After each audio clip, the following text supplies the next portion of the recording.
on indie outing. And they are stalwarts of the alternative music scene, going back about 14 years to Dayton, Ohio. And we caught up with them at the, what the hell's the name of that festival? The Summerstage Festival, which is a festival that is an exploration of all kinds of new and unique styles of music. So here is Guided by Voices. Guided by Voices officially started in '83. And yeah, that was before the CDs, I believe, came out. So like, you know, I'm still a vinyl junkie because of that. And I was a teacher for 14 years, elementary, 4th grade. I thought I couldn't see the light at the end of the tunnel. I thought that's what I would be doing, but you know, for the last 3 years now, I'm an indie rocker now. When you motor away beyond the once-red lips. We actually had 6 albums before anyone heard of us. You know, after every record, I say, well, that's it. You know, it's pretty silly for us to do this. It's too expensive.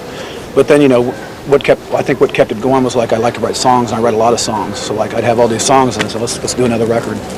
And so it was something I just really couldn't stop. You know, it became a habit. You won't see me turn my back with my head against my stack. Like 3 years ago, when we had with the labels looking at us, we had some major labels that wanted us, and some of the people at the major labels were saying, like, you know, are you willing to re-record some of this stuff?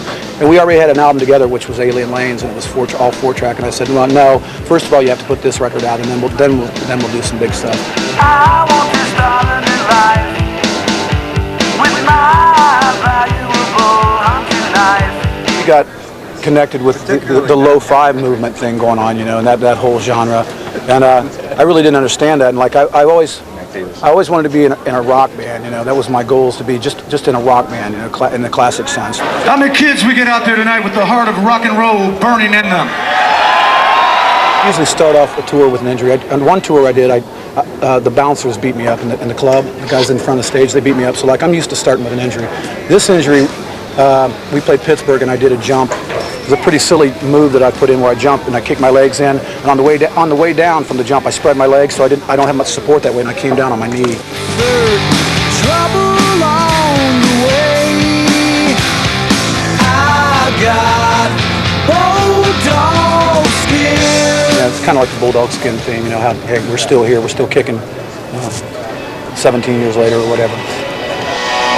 Talking about the next sensation. Wow, that Robert Pollard can yakety yak yak yak. The music video.